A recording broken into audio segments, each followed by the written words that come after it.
This is the Pickleball and Partnership Podcast, the place to talk about building better connections with your partner, learning how to communicate with each other, and how to inject fun into your relationship, all through the game of pickleball. If that sounds like your cup of tea, pull up a chair, grab your paddle, and join me, your host, Charlotte Dukes, for Pickleball and Partnership.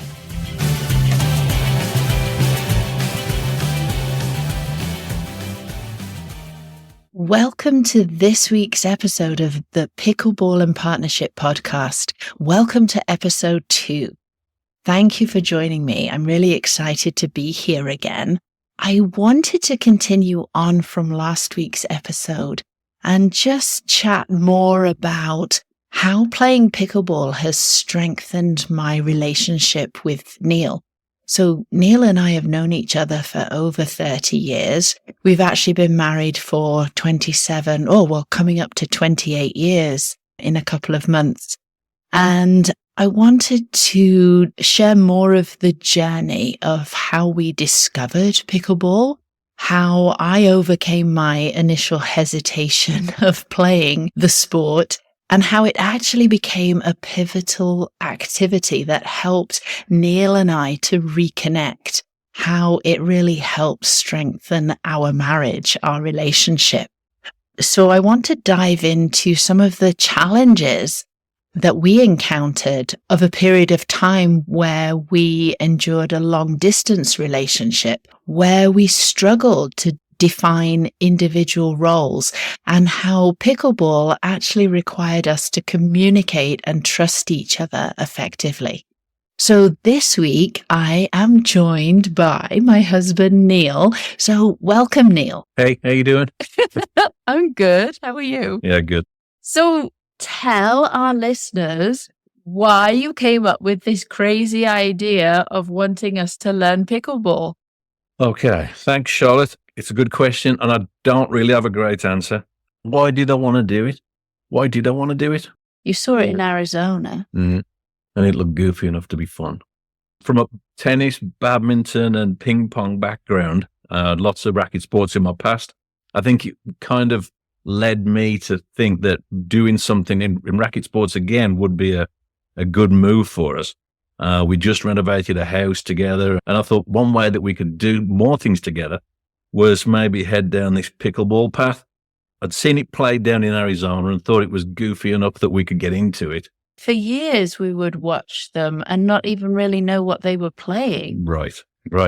And you said it was too old and slow for you. Yeah. So anyway, I convinced you in the end to go and take a couple of courses. The people in Arizona seemed like they had a lot of fun goofing around and ended up in the pub after, which seemed like something I could get down with. So yeah, we headed down that road of pickleball. I remember when we first met, we met in the June, and that new year we went away to Bournemouth. Do you remember? We were living in England at the time, and we went to Bournemouth for some reason. I can't even remember. And ended up staying in this hotel, and there was a ping pong table tennis table in the basement. And I remember playing hours of table tennis. Yeah, I remember that. So that was good times. Yeah, we played ping pong a lot. I suppose pickleball is like ping pong, really. It's just supersized ping pong. That's exactly what it is. Yeah. And you tried to get me into golf, I remember. In fact, it's a funny story because it was my 40th birthday. And you were so excited and you said, "Come with me, I've got your present." And you led me towards the garage door. And I'm like, oh my gosh, he's bought me a car. I'm having a sports car. And you opened the door to the garage and there were these set of golf clubs. And I was like, oh crap. You're welcome. Yeah. And I've not really got into golf. But you went to play golf by yourself. But pickleball was something you wanted both of us to play, right? Yeah. Golf's my thing, but pickleball is our thing. Mm-hmm. Yeah. I was quite insistent that we take lessons to start with. I thought if we're going to play this game, I needed to know how to play the game properly. I wanted to know the rules. And anyway, so I had signed us up in our community at the local tennis courts. I signed us up for a series of 6 lessons. Right. And that's where we learned. Do you remember that first lesson? Not really. I remember showing up and they gave us a couple of goofy paddles that did like kids' toys. That was pretty much all I remember, and feeling pretty uncomfortable. That was about it. Yeah, and the ball was like plastic. Yeah, the plastic whole wiffle ball, kind of goofy. Yeah, I actually thought that was stuff. the practice ball. I didn't know that was the real ball. Right. But I think it came at a good time in our lives, really, because like you say, and I think I'd mentioned last week that we had just completed this huge renovation and we had sold that house and we were actually living in a rental at the time. But I think just to sort of give some context, prior to doing that huge renovation, which honestly to this day, I don't know how we managed to get through that together. But anyway, that's another story. But prior to that, you'd actually been working out of town for 10 years. And Right. I was left at home and the children were small. They were, our youngest was 5 and the girls were 7 and 9 or 8 and 10, something like that. And it was only going to be for a year or 2. Anyway, that turned into 10 years. But I remember being so busy with everything. You would go away for sort of 3 weeks at a time, and I was looking after these 3 young children. Right. I was working part-time as a nurse, but it was evenings, so I could look after the children during the day, and then I had to find a babysitter for the evening time, which was really tough. I was looking after the house, cooking all the meals, cleaning, driving them around. And of course, we'd moved to Canada in 2000 and we had no family here. So it wasn't even as though I had any help with that. And I think that was a really difficult time in our lives. My mum and dad had passed away. They weren't available anyway. And I think, when I look back to growing up as well, it was definitely a weakness if you asked for help. I was definitely taught that you just got on with things, you did it all yourself. And I think that was a hard time for me because I was doing everything. And then you would come home on your leave, on your days off, and we really weren't jiving. Right.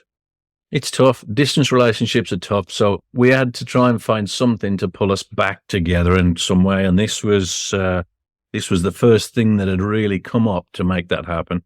So I thought we'd kind of go for it, do what we could to make a go of it and pull ourselves a relationship out of what we'd got left.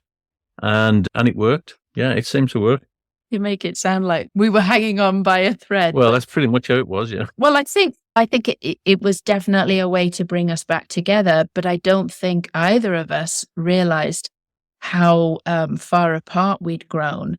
But looking back now, we'd found our own individual roles separately from each other. And I think we both found it very difficult to ask for help. Yeah. And it was tough for me to get back into the home as well and take the role again, the role that I left. For me, it was really tough to be able to find a lead role again. And I felt like I was just in the way. That's what I felt. I was in the way when I was back. Mm-hmm. So this was a way back into the home and to kind of at least put herself on a level playing field rather than just being the out of town guy that came back. Yeah, a way to reconnect again. Yeah. So I think I remember, and it certainly still happens now, but definitely more so when we first got on the court together, we were playing our own game, right? I remember thinking, oh my gosh, if you would just get out of the way, I could take the shot. Right. There was no trust. Yeah, exactly. Yeah. You were playing your game. I was playing my game. Obviously, mine was better. Obviously. But here's the game of pickleball where you absolutely have to work together. Yeah. You have to move together. Right. You have to, we're learning to stand that same, what is it? They say like that noodle length apart. Yeah. To stand that distance apart. And then, so when one goes right, the other goes right. When one goes left, the other goes left. The dance. You'd have to do the dance. Right. Yeah. And we weren't very good at that, were we? No, you weren't. Luckily, I pulled us together. On the court and at home. I think, we were just so used to doing our own thing and relying on ourselves and not being able to ask the other one for help. Because I think for me, it was very much like, if I don't prove to you that I've been managing this by myself, then I'm not the person that you married, right? Or I'm not a good enough person to be in this marriage. So, you deal with what life gives you. You play with the cards that you're dealt. So you going away and working out of town, and there were benefits to that for sure. The money was good, right? Yeah. But I definitely felt like I had something to prove to you when you came back that, look, I'm managing this. I'm pulling through. I'm managing the kids. I'm managing the house. I'm managing my job. And it was exhausting. Yeah. Oh my gosh, for both of us, right? Yeah. I'm glad we did it, but I'm glad it's gone. I'm glad that page has turned now. Yeah. Yeah. And I don't think we realized that as much as when we got on the court and realized that we were playing our individual game. And at some point we realized this, and I think you got frustrated with me. Yeah. Jumping in, and I do like to poach. Yeah. Right. But we realized that actually if we worked together as a team and relied on each other, yeah, we were pretty successful. Yeah, we could be really successful. Yeah. So I'm thinking of that tournament actually early on last year. It was coming into the outdoor season. So it must have been like the end of April 2024. It was that first outdoor tournament of the year. And I know this will come up again because I know we're going to talk about communication a lot.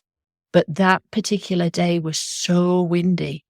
Do you remember that? Yeah, Willow Ridge. Yeah, I remember. We had to stick together. We had to rely on each other. Yeah, I get it. I remember the wind, and we talked constantly saying the wind's from the left or the wind's from the right, depending on how the wind was changing. Mm-hmm. And it put us in a place that I think we won it. Did we win it? No, we sold. Did we get silver? I think we got silver. But we did really well against a pretty good lineup. Mm. And it was because we were talking, and it was because we were moving together, and we were so aware of what the other person was doing. Yeah. We really were. We were trusting each other really on a different level, weren't we? And relying on each other. A lot more communication, and it helped in a massive way. Yeah. It makes me think of, we've played opponents as well. We've played very strong opponents who, whether it's friendly games, I say friendly in inverted commas, or whether it's tournaments, but we've played very strong opponents who look for that weaker player. And I think as a woman, I've definitely felt this, that immediately some opponents will look at the female on the team. They'll look at me and assume that I am the weaker player, and that you are the stronger player because you look stronger, you are taller, you are more muscular, you look like the stronger player. And for that reason, every shot will be directed at me. I definitely feel picked on by the opponents. And I think there was a lot of learning there for me as well, because I used to get super frustrated. And I know I lost my shit a few times. And it really took for me to, one, be aware of that. And then secondly, ask for help, right? I mean, that's what we're talking about here, is asking for help, and that it's not weakness. It's okay. So I really had to talk to myself and say, okay, if we're going to get through this, it's no good if they're going to keep firing every shot at me. There's no way I can keep this up. And so I had to relax and ask you for help and trust you and say, hey, will you take over 3/4 of the court? Or will you switch sides with me? Or maybe it was a case of, if they started lobbing, I'd say, you're going to have to run back for the lobs. Yeah, give you a chance to take a breather, right? Yeah, I get it. Yeah. And then for me to stay in my zone, which I know I'm not very good at sometimes because I do like to poach. Take time out. That's one of the things that we did. That's the first time we ever took a tournament and we didn't know there was timeouts. The first time that we ever took a timeout was that tournament, and that kind of changed our mentality. Yeah. We started to lose and we took a timeout and we came back from it because we just took a couple of seconds to focus. Yeah. Actually, you know what? That makes me think of something that we started to do at home as well. Because I know when we get into that sort of cycle of blaming or thinking that the other person doesn't have our back, is just to take that time out or have something like a strategy huddle and say, okay, let's just step away and breathe and reset. Yeah. Right. So, I mean, I think that's helped us a lot too at home. Yeah. If you start to think that somebody's working in your best interest rather than out of malice, then the whole mentality changes. And if you know you're working in the same direction, it's so easy to recover from it. Mm-hmm. Yeah. If you know that you have a shared end goal, right? Yeah. Another thing we started doing was calling out, like you said earlier, communicating on the court, but just calling out the shots. If you could see them coming, mine, yours, leave it, it's out. Exactly. Yeah, exactly. And seeing that's a very positive thing. It's not, it's not a criticism. There's no need to get defensive about it. Right. And I think the trust comes back because pickleball is such a fast-moving game once the rally starts that you don't have time to think. You have to react. And if somebody calls something like an out or a leave or a mine or whatever it is, you have to go with it. You have to have full trust. And I think that's why it's helped us so much. Mm-hmm. Yeah, absolutely. Because, I mean, that's what it's like at home too, right? Sometimes, especially, evenings after work, and the children are grown up now, they're adults, but still. Well, semi-adults. But still, I mean, it's busy. And when they're all at home, and especially weekends are busy and a lot's going on. And I think, you and I are a lot better at making that eye contact, looking at each other across the room and signaling each other, hey, time out, and taking a reset and just reevaluating everything that's going on. Yeah.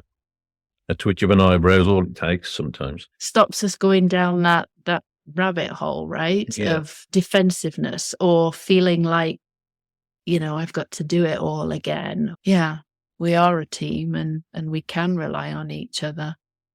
I was going to say encouragement as well. That's one of the bigger ones.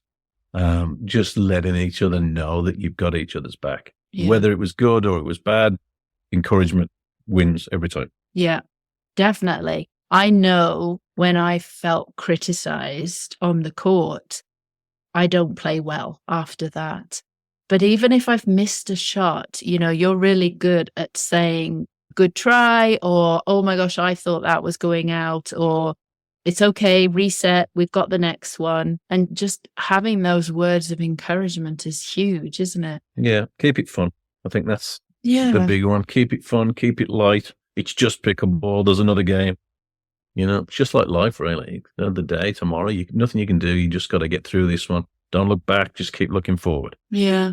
It's hard, though, because I think we're both competitive. And I think that has definitely shown itself in our relationship too. Yeah. Yeah. I respond really well to positive encouragement. I know that about myself. And probably looking back, that wasn't something that I was able to share as much in our relationship. And I think we become the parents that, our parents have modeled for us. And I definitely didn't get the encouragement I needed growing up. So as crazy as that sounds, it was hard for me to be that encouraging on the court. But when I received it and was able to receive it from you and other people, I've played with some amazing women. And I think when we're all encouraging each other, it definitely makes it all a bit more exciting, and a bit more positive. You walk away from a court thinking it was a good experience rather than an ordeal. Even if you lost the game. Even if you lose, it can be good. Yeah. So just thinking about all those things that we learned about teamwork and playing together and playing pickleball together on the court, I think just to sort of summarize some of that into our relationship and into home life, we work so much better together when we are able to define our individual roles. So the same as playing together on the court, if each one of us knows, okay, my job is to cook dinner or whatever it is, and your job is to maintain the vehicles maybe, or something like that, but to have very clear defined roles on and off the court, and I'm thinking more so at home now, really does help. But on top of that is not only having those clearly defined roles, but having some flexibility with those roles as well. So, if I say, oh, I've cooked dinner 5 times this week, I'd like a break tomorrow, it's your turn to cook, to be able to... Right, and you can change the oil on the car, no problem. I can take it to a man who knows how to do that, absolutely.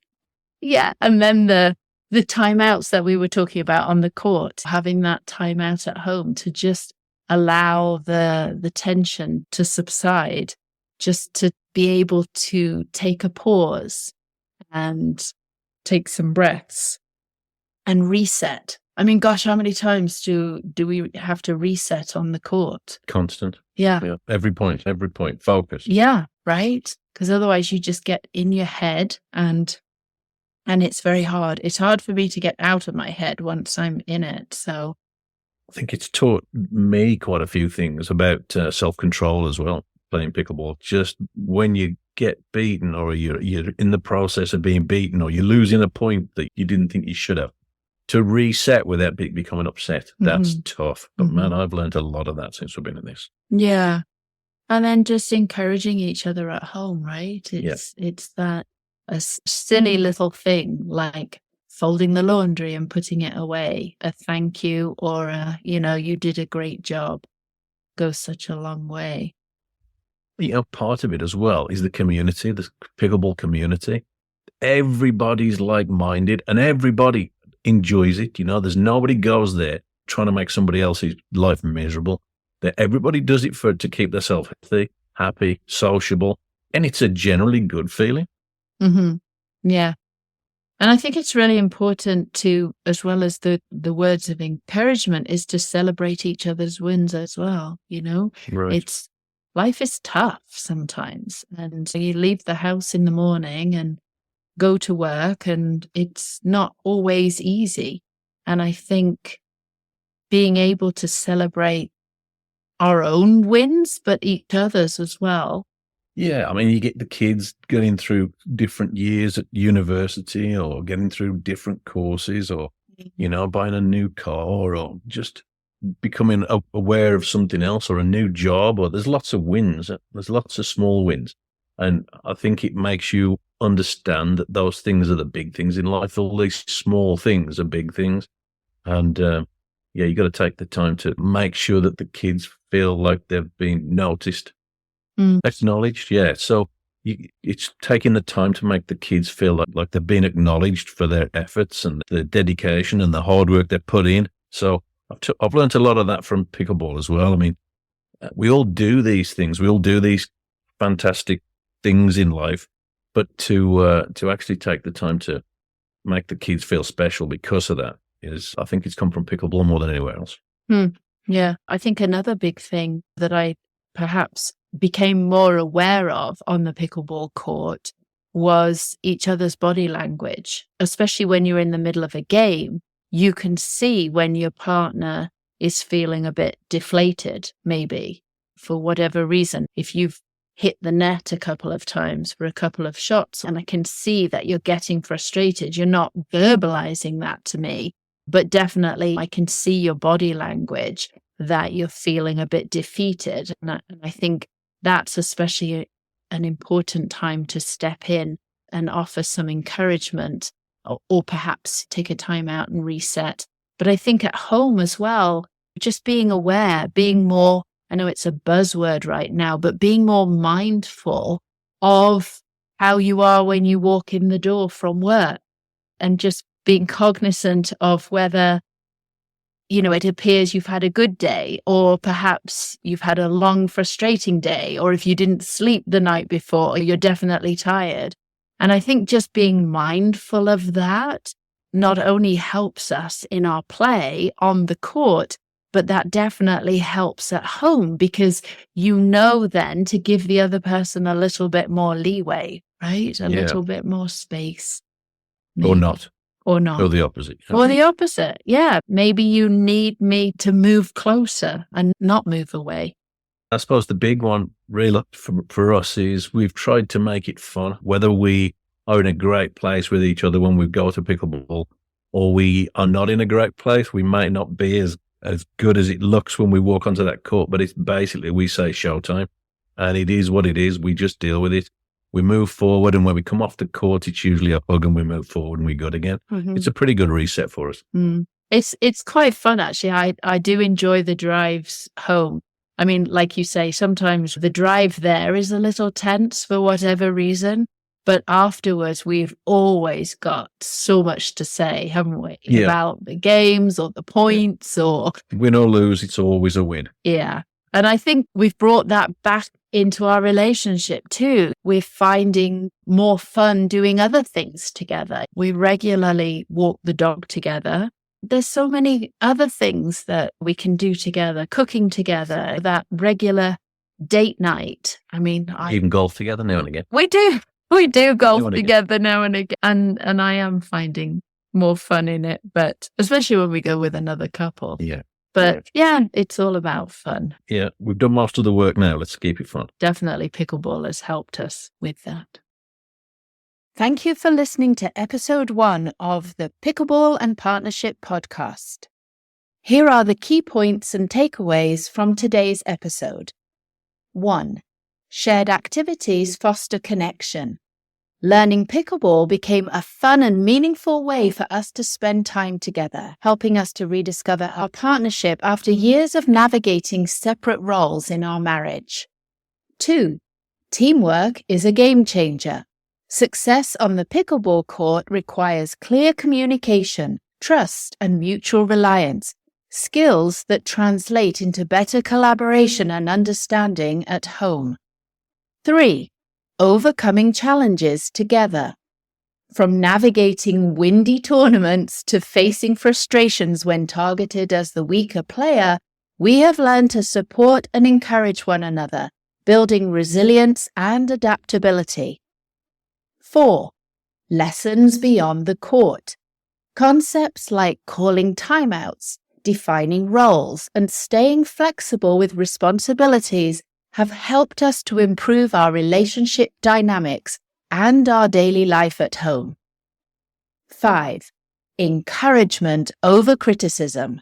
Encouragement is my superpower. Positive reinforcement during play boosted both of our confidence and our performance and reminded us to focus on celebrating effort rather than dwelling on mistakes. Thanks so much for listening today. I hope you enjoyed that conversation as much as I did. Anything mentioned, including links, notes, and a full episode list, will be over on our website at synergyhealth.org/podcast in the podcast section. If you got something out of this episode, be sure to follow or subscribe to Pickleball and Partnership on Apple Podcasts, Spotify, or wherever you listen, so that you're notified of new and upcoming episodes. And if you're finding value in this podcast, A cost-free way to support us is to leave a 5-star review. It truly means the world to us. This will help more people access these real conversations. If you really got something out of it, take a screenshot of this episode on your phone and share it on social media.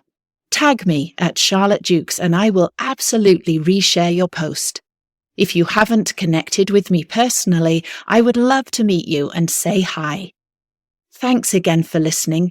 Remember, we're all learning, growing, and showing up in our own ways, and that's what matters most.